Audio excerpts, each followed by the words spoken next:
พวกเราทั้งหลายสติมีพลังและมีอานุภาพสติเป็นประโยชน์เกิดประโยชน์ต่อมวลมนุษย์หาที่สุดมิได้อยากเป็นได้เป็นเพราะเรามีสติไม่เป็นไม่อยากเป็นก็เพราะเรามีสติสิ่งที่ปรารถนาเป็นไปตามที่เราปรารถนาก็เพราะสติสิ่งใดที่เราไม่ต้องการก็อยู่ที่สติพวกเราจะเห็นว่าสตินั้นจะมีอานุภาพเรื่องการจัดการอารมณ์ของเราสิ่งที่เราต้องการสิ่งที่เราปรารถนาพวกเราต้องพิจารณาไม่เป็นเราก็อยู่ที่คำว่าไม่เป็นก็คือตัวสตินั่นแหละเมื่อเรามีสติเราก็ไม่เป็นดังที่เราต้องการเราอยากเป็นก็เพราะเรามีสตินั่นแหละเพราะเรามีสติจึงเป็นอย่างที่เราต้องเป็นพวกเราทั้งหลายดังพระอรหันต์ก็มีสติจึงได้เป็นพระอรหันต์เพราะสติพระพุทธเจ้าได้เป็นพุทธเจ้าก็เพราะสตินั่นแหละสตินั่นแหละบุคคลที่ไม่ต้องการสิ่งใดสิ่งหนึ่งก็เพราะสตินี่แหละนะเหมือนเราไม่อยากเป็นเนี่ยเรามีสติเราก็ไม่ต้องเป็นเมื่อเรามีสติเราก็ไม่ต้องทำสิ่งที่ไม่ดีเมื่อเราขาดสติเราก็จะทำสิ่งที่ไม่ดีเห็นไหมเราก็จะเห็นในอาการสองอาการพวกเราต้องเราจะเป็นคนเพราะเรามีสติเราจะเป็นสัตว์เพราะเราขาดสตินี่แหละผู้ที่มีสติจะเป็นผู้รับผิดชอบผู้ที่ขาดสติเป็นผู้ที่ไม่รับผิดชอบท่านก็เห็นได้อาการสองอาการชัดเจนอาการสองอาการมันเป็นแบบนี้ของมันเราจะมีสติเราบรรลุเป้าหมายเราขาดสติเราก็ไม่บรรลุเป้าหมายสิ่งใดที่เราต้องการเรามีสติก็บรรลุเป้าหมายสิ่งใดที่เรามีสติเราไม่ต้องการเราก็บรรลุเป้าหมายแม้กระทั่งสิ่งที่เราไม่ต้องการเรามีสติสิ่งที่ไม่ต้องการก็ไม่เกิดขึ้นกับเราพวกเราทั้งหลายสิ่งที่เราไม่ต้องการเรามีสติสิ่งที่เราไม่ต้องการมันก็ไม่เกิดเพราะเรามีสติเราไม่ต้องการมันก็ไม่มาไม่เกิดเพราะเราอยู่เหนือมัน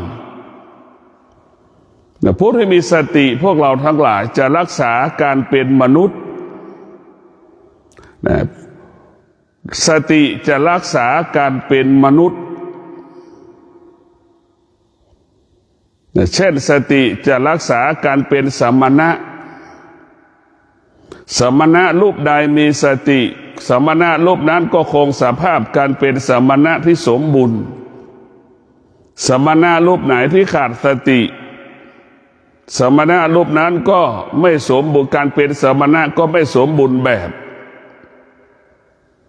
พวกเราอยู่ที่สติหลวงปู่มั่นเป็นพ่อแม่ครูบาอาจารย์เป็นต้นแบบเป็นแบบอย่างเป็นต้นแบบเป็นแบบอย่างของพระสงฆ์ที่เป็นพระวิปัสสนา หลวงปู่มั่นมีสติ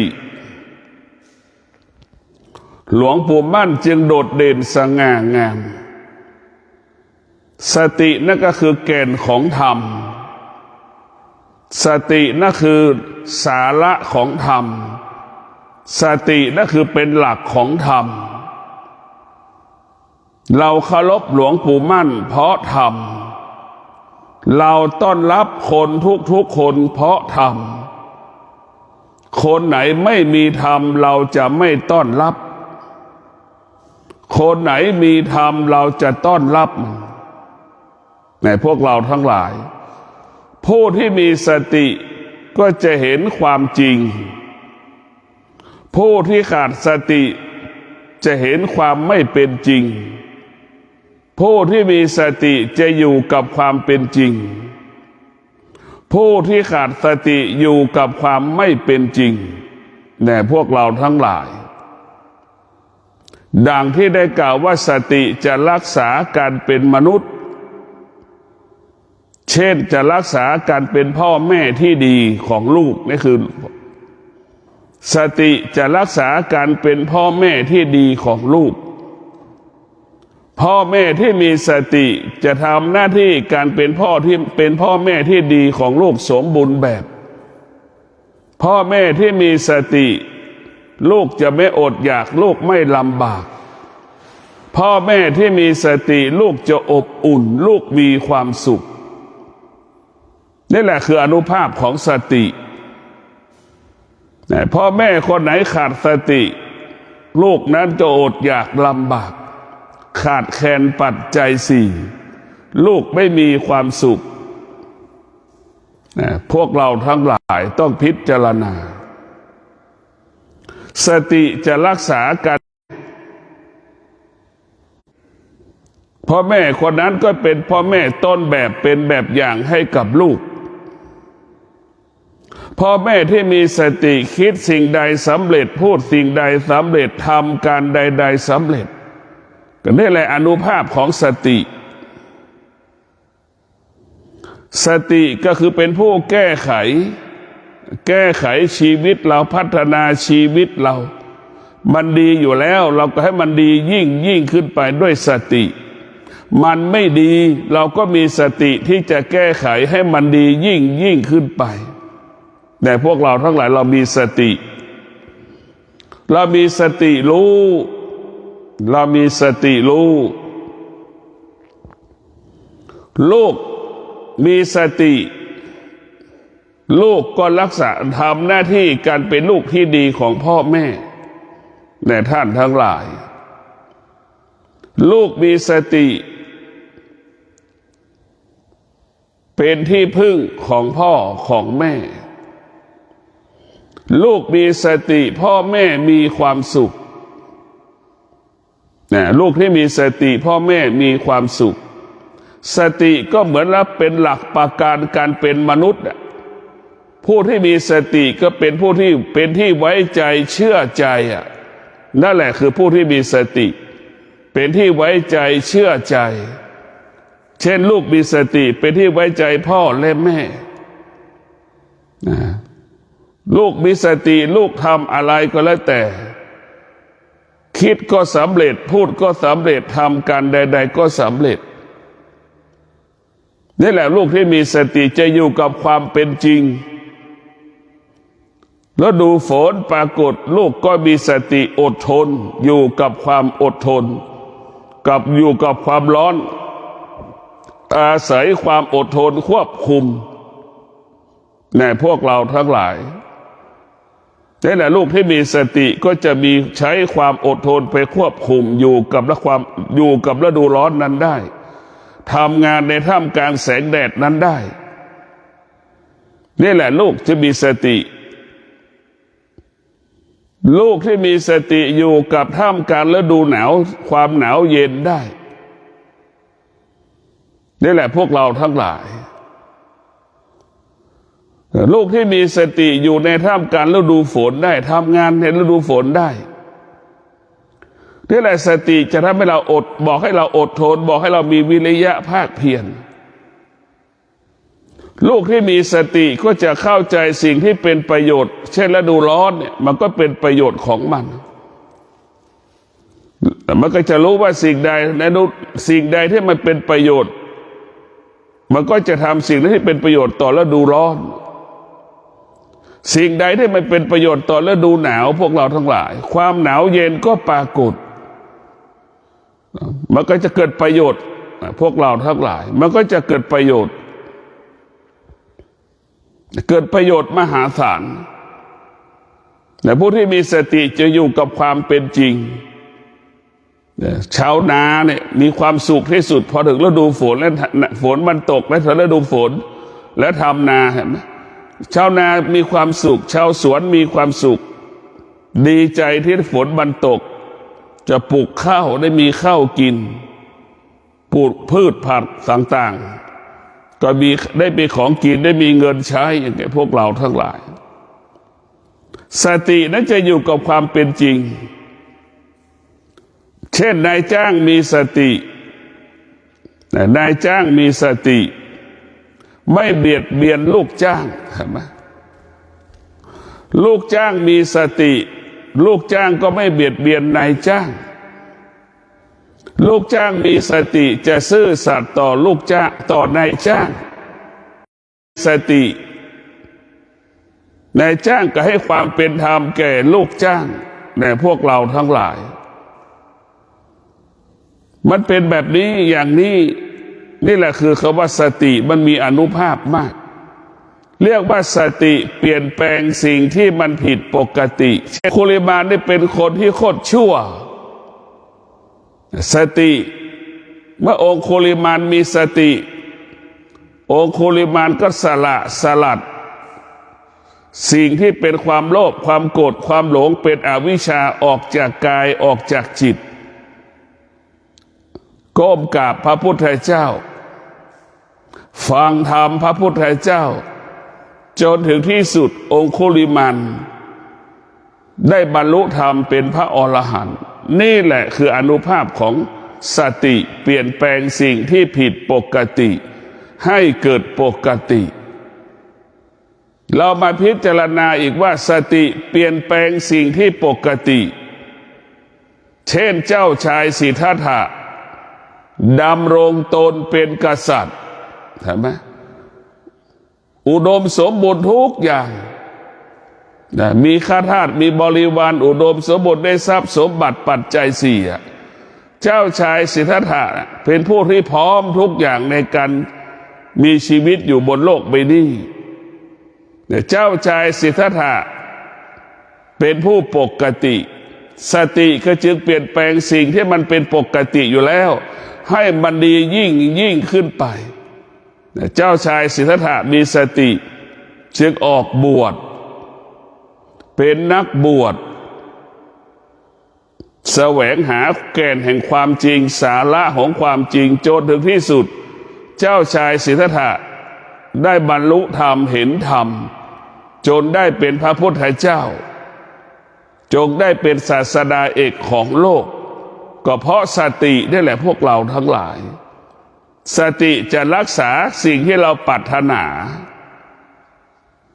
สติจะแก้ไขสิ่งที่เราไม่พึงปรารถนานี่คือตัวสติมันสองอย่างนะพวกเราหงายก็รู้คว่ำก็รู้เราจะเห็นว่าเหรียญสองด้านเราจะรู้ทั้งสองด้านสิ่งที่เราไม่พึงปรารถนาเราก็ต้องอาศัยสติแก้ไขสิ่งที่เราเป้าหมายได้ก็เพราะ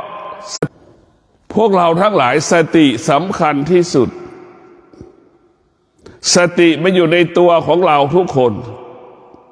อยู่ในร่างกายของคนทุกคนอยู่ในจิตใจของคนทุกคน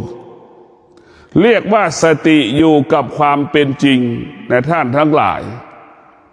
สตินั้นจะเป็นสีขาวตลอดเวลา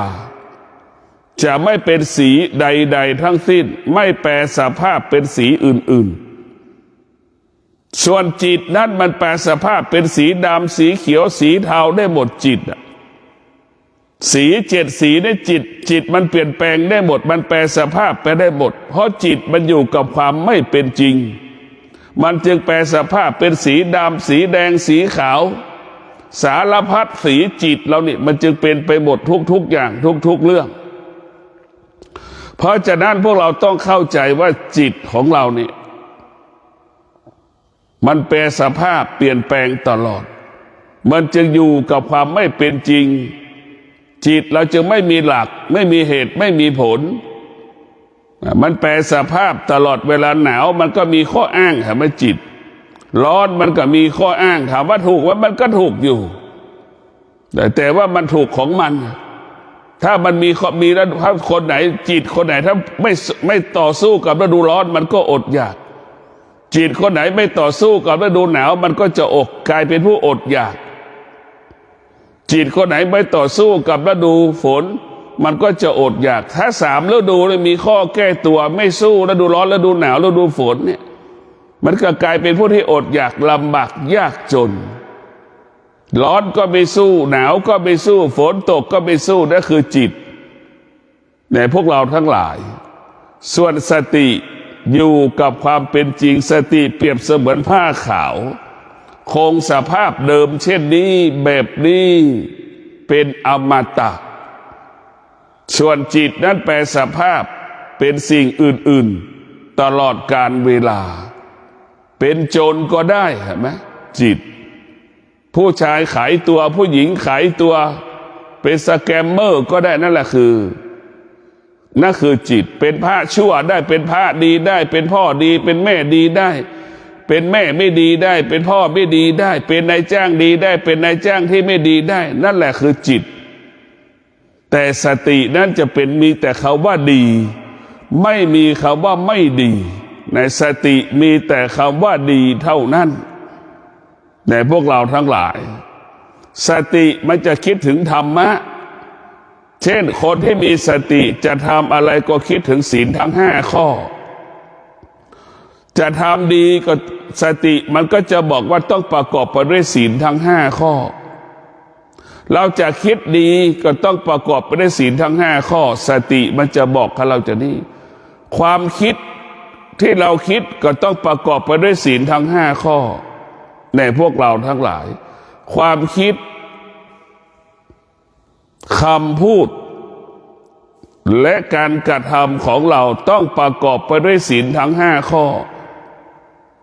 ถือว่าความจริงเกิดขึ้นแล้วศีล5นั้นเป็นความจริงของชีวิตความคิดใดประกอบไปด้วยศีลความคิดนั้นบริสุทธิ์คำพูดใดประกอบไปด้วยศีลคำพูดนั้นบริสุทธิ์การกระทำใดๆประกอบไปด้วยศีลการกระทำนั้นบริสุทธิ์นั่นแหละสติมันจะบอกมันจะสอนให้เราเรื่องด่างเท่าว่าสติจะอยู่กับความเป็นจริงสติจะอยู่กับความเป็นจริงสติมันก็จะบอกให้จิตเราให้บอกให้เรานะเมตตาต่อสัตว์เมื่อเรามีสติเราจะไม่ทำลายสิ่งแวดล้อมเมื่อเรามีสติเราจะไม่ทำลายสิ่งแวดล้อม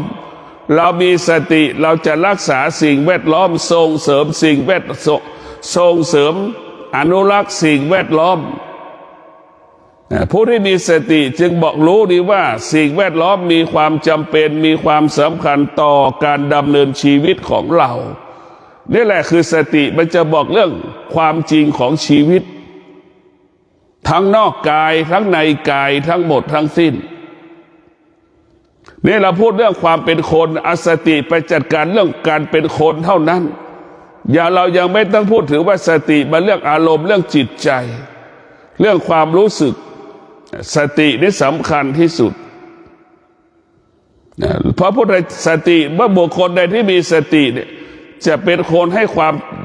วามเป็นธรรมแก่ตนเองและบุคคลอื่นๆเนี่ยสิ่งไหนที่จะทำให้เกิดความเสียหายสติมันจะไม่ให้เราทำเรียกว่าสติจะสร้างสรรค์จะสร้างสรรค์ตลอดเวลาสติเนี่ยสติจะเป็นผู้ปกป้องกายวาจาใจเราตลอดเวลาสติจะเป็นผู้กำจัดขจัดอารมณ์ความรู้สึกของเรา กำจัดขจัดอารมณ์ที่มันเป็นลบขจัดอารมณ์ที่มันเป็นความโลภความโกรธความหลงให้มันทุเลาเบาบางลงสติ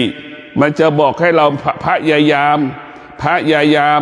มีวิริยะภาคเพียรสติมันจะให้เรามีไปอาศัยธรรมอีกก็คืออาศัยวิริยะภาคเพียรหยุดยั้งอารมณ์ความรู้สึกหยุดยั้งอารมณ์ความรู้สึกที่เรารู้สึกที่มันบ่อนทำลายตนเองและบ่อนทำลายคนอื่นอารมณ์ของเรานี่สติมันก็รู้ว่าไม่แตกต่างจากเชื้อไวรัสสายพันธุ์ A สายพันธุ์ B นั่นแหละมันทำให้เราอ่อนแอหวั่นไหวทำให้เราร้องไห้เสียใจทำให้เราดีใจทุกข์ใจได้นั่นคืออารมณ์แต่พวกเราทั้งหลายเรามีสติเราจะแก้ไขอารมณ์ที่เราพึงปรารถนาเนี่ยเราจะไม่ตอบสนองมันที่มันเกิดเพราะเราสติมันก็รู้ว่าอารมณ์ที่ปรารถนามันก็ไม่เที่ยงเนี่ยมันสติมันก็จะบอกอย่างนี้ตลอดเวลาพวกเราทั้งหลายต้องพิจารณาอารมณ์ที่เราไม่พึงปรารถนาที่มันปรากฏสติมันก็บอกว่ามันไม่เที่ยงใช่ไหมมันก็จะรู้ว่าทุกอย่างมันไม่เที่ยงจนถึงที่สุดสติมันจะไม่สนใจเรื่องอื่นๆมันจะสนใจแค่ปัจจุบันรู้กายรู้จิตอะไรกระทบกับกายมันก็รู้สติมันไม่ออกอาการมันไม่สำแดงอาการแต่มันรู้หนาวเกิดหนาวมันก็รู้ร้อนมันก็รู้แต่มันรู้ด้วยความสงบสติมันจะให้เราสงบหรือสติมันจะให้เราสำรวมกายวาจาใจไม่ให้เราออกอาการไม่ให้เราสำแดงอาการใดๆทั้งสิ้นแต่พวกเราทั้งหลายสติมันจะให้เราออกไม่ให้เราออกอาการไม่ให้เราสำแดงอาการใดๆทั้งสิ้นสติจะทำให้เรานั้นได้พัฒนาตัวเองยิ่งขึ้นไปยิ่งเรามีสติมากเราก็จะเห็นธรรมมากผู้ที่มีสติก็คือผู้ที่มีพลังผู้ที่มีอานุภาพมีพลังและมีอานุภาพกำจัดชำระสิ่งที่เป็นธรรมชาติออกจากกายออกจากจิตกำจัดสิ่งที่เป็นธรรมชาติออกจากกายจากจิตธรรมชาติภายนอกที่เราสะสมเช่นเสื้อผ้าของเราเนี่ยปัจจัยสี่ของเราเนี่ยออกไปจากกายออกไปจากจิตของเราเนี่ยพวกเราทั้งหลายอันนี้แหละออกไปจากกายออกไปจากจิตพวกเราต้องพิจารณานี่คือสติออกไปจากกายออกไปจากจิตสตินั้นมันจะกำจัดธรรมชาตินอกกายก่อนมันจะให้กายของเราไปสู่ให้เหมือนกายทารกแรกเกิดเห็นไหมสติมันจะให้กายของเราเป็นทารกแรกเกิดให้มีวัตถุสิ่งของเท่าที่จำเป็นในการดำเนินชีวิตเท่านั้นสติมันก็พยายามจะบอกให้เรามีชีวิตดังนักบวชเราก็ไม่ต้องทุกข์ทรมานลำบากเนี่ยสติมันจะบอกให้เราเห็นความจริงมั้ยถ้าเธอมีชีวิตดังนักบวชเธอก็จะไม่ลำบากเธอก็จะมีเวลาในการสร้างสรรค์ความดีอันนี้เอาเวลาไปซักผ้าเอาเวลาไปดูแลสิ่งอื่นๆเรื่องอื่นๆเห็นไหมพวกเราทั้งหลายผู้ที่มีสติเนี่ยก็จะแก้ไขอารมณ์ของตนเองจิตของตนเองให้ดังจิตทารกแรกเกิดเห็นไหมจิตทารกแรกเกิดมันรู้สึกแต่มันไม่รู้นะรู้สึกเฉยๆแต่มันไม่รู้ว่าร้อนว่าหนาวว่าหิวดีไม่ดีมันไม่รู้แต่มันรู้สึกเฉยๆสติมันก็จะทำให้เราเป็นเช่นนั้นแหละปลดเปลื้องอารมณ์ความรู้สึกที่เราสะสมมาตั้งแต่เราเกิดจนเราอายุ70-60เนี่ยให้สภาพจิตของเราเหมือนสภาพจิตทารกแรกเกิดให้รู้เฉยๆว่ามันเป็นเช่นนี้ของมัน สติมันก็จะบอกให้เรารู้ว่าสุขที่แท้จริงได้แก่ความสงบสุขที่แท้จริงคือได้แก่ความสงบทุกข์ที่แท้จริงก็ได้แก่ความสุขสติมันจะบอกให้เรารู้ว่าสติมันจะบอกให้เรารู้ว่าสุขที่ทุกข์ที่แท้จริงก็ได้แก่ความสุขแต่พวกเราทั้งหลายทุกข์ที่แท้จริงได้แก่ความสุขให้เราเข้าใจเช่นนี้พวกเราที่แท้จริงสุขที่แท้จริงก็ได้แก่ความทุกข์อีกครับไหมมันจะกลับกันได้พวกเราทั้งหลายสุขที่แท้จริงเกิดจากความสุขสุขที่แท้จริงเนี่ยเกิดจากความทุกข์พวกเราต้องพิจารณาเหมือนทองเอาไปหลอมเห็นไหมมันร้อนเห็นไหมนั่นแหละมันจะกลายเป็นทองที่งดงามเนี่ยความทุกข์เป็นบ่อเกิดแห่งความสุขความสุขเป็นบ่อเกิดแห่งความทุกข์ความสุขเป็นเหตุให้เกิดความทุกข์ขนาดเดียวกันความทุกข์เป็นเหตุให้เกิดความสุขเราจะพิจารณาเห็นไปเห็นมาเห็นสองด้านนะอันไหนเป็นจริงพวกเราพิจารณาดูผู้ที่มีสติก็จะเห็นความจริงอยู่กับความเป็นจริงอยู่ตลอดเวลาหมายความว่าผู้ที่มีสติจะอยู่กับธรรมจะไม่อยู่กับอารมณ์ของธรรมชาติจะไม่อยู่ใต้อารมณ์ของกระแสจิตกระแสอารมณ์ของเราผู้ที่มีสติจะอยู่กับธรรมตลอดเวลามีสติก็จะอดทนสิ่งที่รู้มีสติอดทนที่จะแก้ไขสิ่งที่มันว่าไม่ดีไม่เหมาะสมอย่างนี้แหละนี่แหละคือสติอยู่กับความเป็นจริงพวกเราทั้งหลายเราได้โปรดพิจารณาชีวิตของเราเนี่ยมันไม่มีอะไรเลิศประเสริฐเท่ากับสติแต่พวกเราทั้งหลายยากจนเพราะเราขาดสติร่ำรวยเพราะเรามีสติเห็นไหมพวกเราทั้งหลายสติเท่านั้นนะทุกข์ก็เกิดจากเพราะเราทุกข์เกิดเพราะเราขาดสติสุขก็เกิดจากเรามีสติเห็นไหมเราจะเห็นได้สองอย่างมันหงายกับคว่ำเราจะเห็นได้ว่าคนที่ขยันเนี่ยคนที่อดทนเนี่ยจะเป็นคนที่สะอาดและบริสุทธิ์คนที่ไม่ขยันคนที่ไม่อดทนชำระล้างกายวาจาใจเล็กสกปรกก็เหมือนคนที่ขยันอดทนซักผ้าก็สะอาดคนไหนที่ขาดคนไหนที่ขาดสติก็ไม่ขยันไม่อดทนนะก็เป็นคนที่สกปรกซักผ้าก็ไม่สะอาดซักผ้าก็ไม่เรียบร้อยถ้าเราขาดสติมันก็ไม่มีวิริยะไม่มีภาคเพียรมีแต่อารมณ์มีแต่อารมณ์เท่านั้นเพราะนั้นสตินี่สำคัญเราจะเป็นพระอรหันต์ได้เพราะสติเป็นแม่ที่ดีได้เพราะสติเป็นนายจ้างลูกจ้างได้เพราะเรามีสติจะเป็นนายกรัฐมนตรีได้ที่ดีได้เพราะสติสตินี่แหละจะรักษาสิ่งที่เราสตินี่แหละจะบรรลุเป้าหมายดังที่เราต้องการและปรารถนาเช่นเวลานี้จะมีการเลือกตั้งอย่างนี้แนวคิดของพรรคไหนบุคคลใดผู้บริหารพรรคใดมีส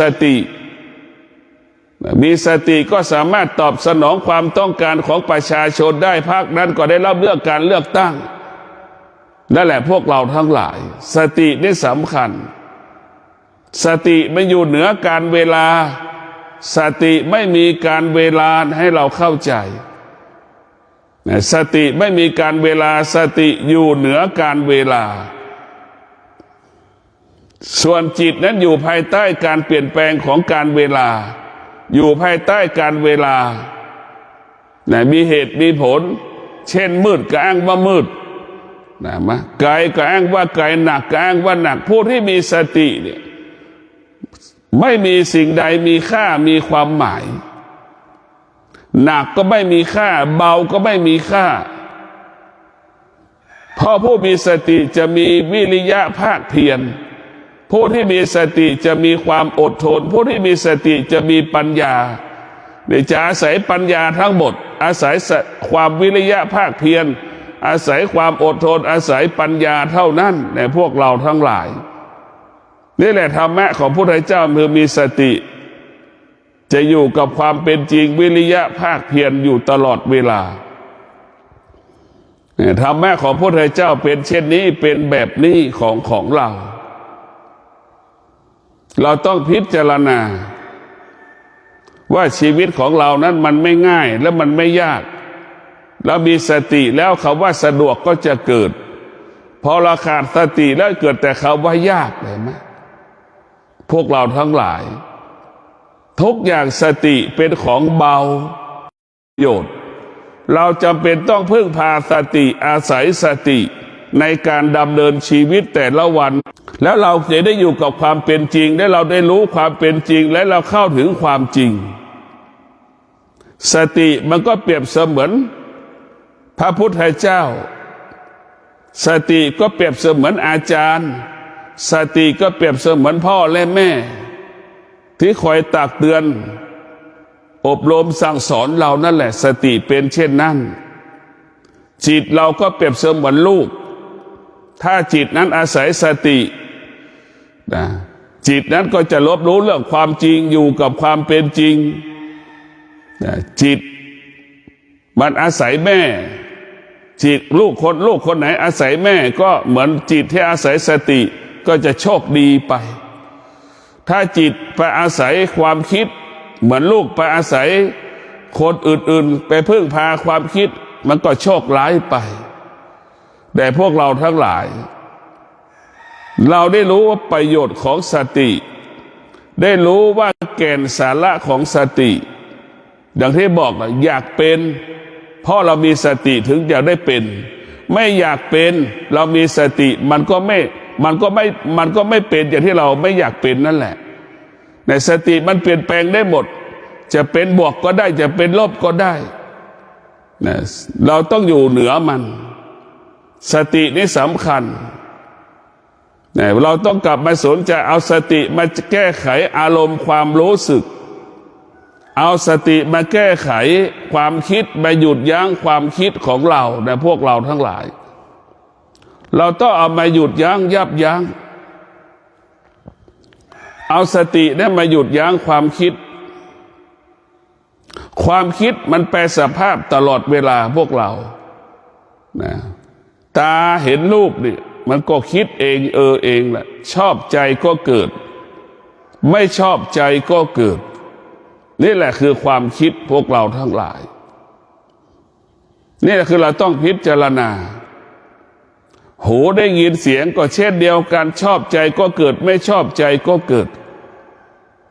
นี่แหละมันเป็นอย่างนี้หมดนี่แหละคือความคิดเราจะต้องเอาสติไปแก้ไขเอาสติไปพัฒนาตาของเราไปพัฒนาหูของเราเอาสติไปพัฒนาจมูกของเราเอาสติไปพัฒนาลิ้นของเราดังที่บอกว่าตามีสติตานั้นก็จะอ่านพระธรรมพิจารณาทุกอย่างเป็นธรรม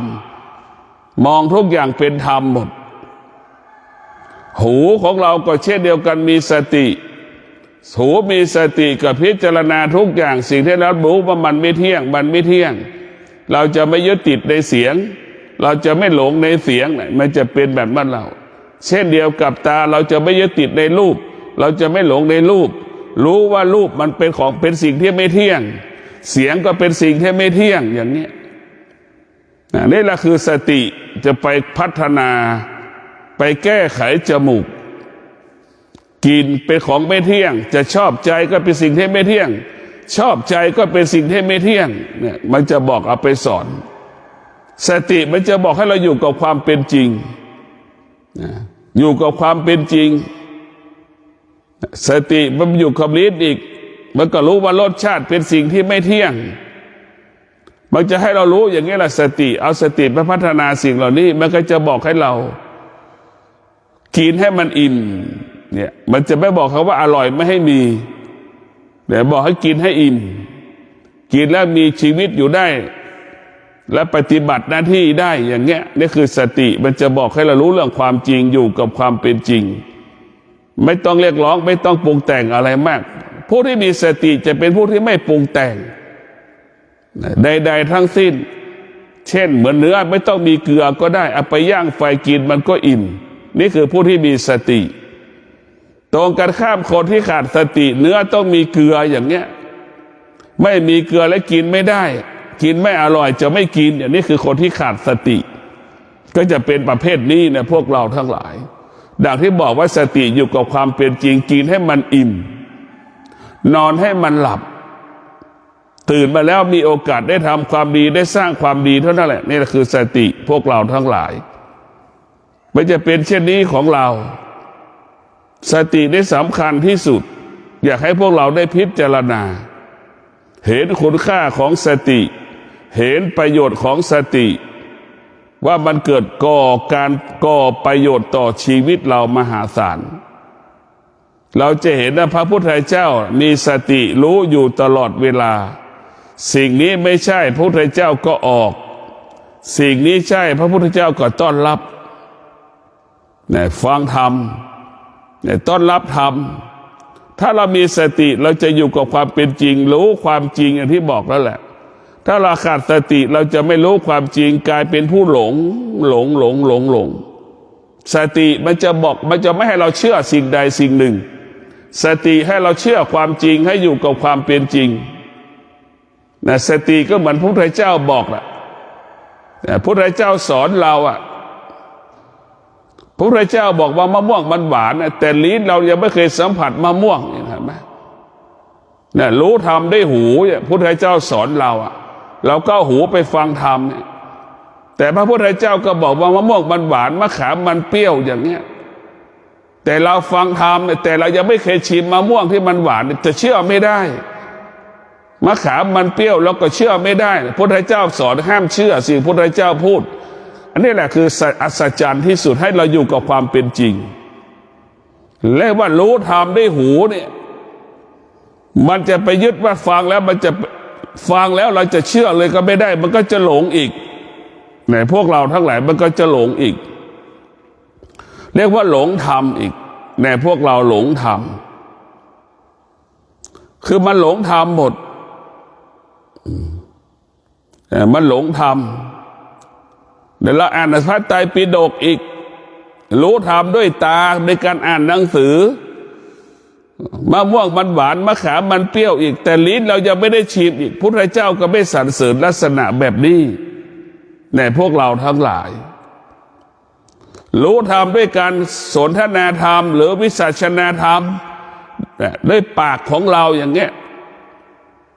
มะขามมันหวานเนี่ยมะม่วงมันเปรี้ยวอย่างเงี้ยเราก็ไม่ได้กินเราก็ไม่ได้ชิมนะลิ้นมันไม่ได้ชิมนะพระพุทธเจ้าก็ไม่สรรเสริญพระพุทธเจ้าให้เราปฏิบัติเองมะม่วงมันหวานหรือไม่จริงไหมมะขามมันเปรี้ยวจริงไหมอย่างเงี้ยเราก็ต้องไปชิมเองเลยปฏิบัติได้ตัวเราเองตั้งแต่ไปหาเม็ดมะขามมาปลูกแล้วก็ดูการเติบโตของต้นมะขามดูการเติบโตของต้นมะขามแต่ละปีจนออกดอกจนออกลูกเราก็จะเห็นความจริงนี่แหละเรียกว่าปฏิบัติตนประพฤติตนตามความเป็นจริงก็เป็นเช่นนี้แหละการปฏิบัติธรรมก็ต้องให้เราเป็นจริงจิตเราก็เปรียบเสมือนเม็ดมะขามนั่นแหละร่างกายของเราก็เหมือนต้นมะขามนั่นแหละอารมณ์ของเราก็เหมือนดอกมะขามนั่นแหละพวกเราทั้งหลายเราก็ดูการเติบโตของอารมณ์ของเราก็ดีเราพิจารณาได้เราจะเห็นความจริงพุทธเจ้าจึงสรรเสริญให้เราปฏิบัติยกย่องให้เราปฏิบัติเราจะรู้ความจริง100%พระพุทธเจ้าสรรเสริญให้เรารู้ด้วยจิตไม่ให้รู้ด้วยตาไม่ให้รู้ด้วยหูไม่ให้รู้ด้วยปากแต่ทุกวันรู้ด้วยปากด้วยหูรู้ด้วยตาเราตัดสินใจมันจึงผิดพลาดเราทำอะไรแล้วมันไม่รู้เป้าหมายเนี่ยเรารู้มันไม่บรรลุเป้าหมายเพราะมันรู้ด้วยตาแต่พวกเราทั้งหลายรู้ด้วยหูเนี่ยมันไม่สามารถบรรลุเป้าหมายได้แต่ถ้ารู้ด้วยจิตเราจะบรรลุเป้าหมาย ดังเอาเม็ดมะขามไปปลูกพวกเราทั้งหลายเอาเม็ดมะขามไปชำน้ำจนเป็นต้นมะขามเอาต้นมะขามไปปลูกจนเป็นต้นใหญ่ๆจนออกดอกเห็นดอกออกเป็นฝักมะขามเนี่ยมะขามฝักเล็กเป็นรสชาติแบบนี้มะขามฝักโตเป็นอย่างนี้มะขามฝักห่ำเป็นอย่างนี้มะขามสุกเป็นอย่างนี้มะขามแห้งเป็นอย่างนี้นี่แหละคือธรรมะภาคปฏิบัติแต่มันจะสอนให้เรารู้แบบนี้หมดแหละให้เรารู้เรื่องความจริงอยู่กับความเป็นจริงนะพวกเราต้องพิจารณาว่าสตินั้นสำคัญเราต้องกลับมาให้ความสำคัญสติเหนือจิตนะสติต้องอยู่เหนือจิตจิตมันต้องเป็นคนใช้ของจิตจิตมันต้องเป็นคนใช้ของสติสติเป็นอาจารย์ของจิตจิตเป็นศิษย์ของสติ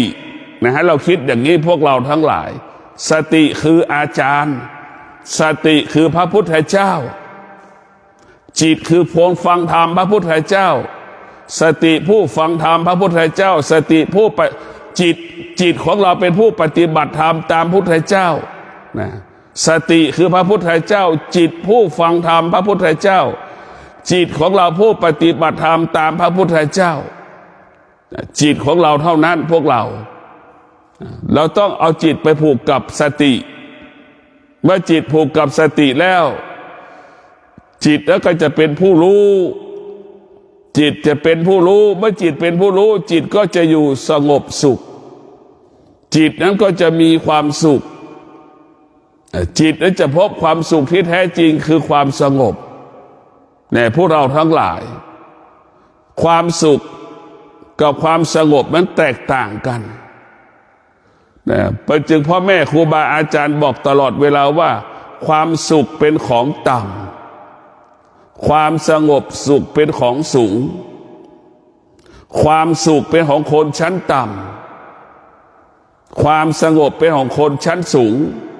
พวกเราทั้งหลายพิจารณาดูนะความสงบเป็นของคนชั้นสูง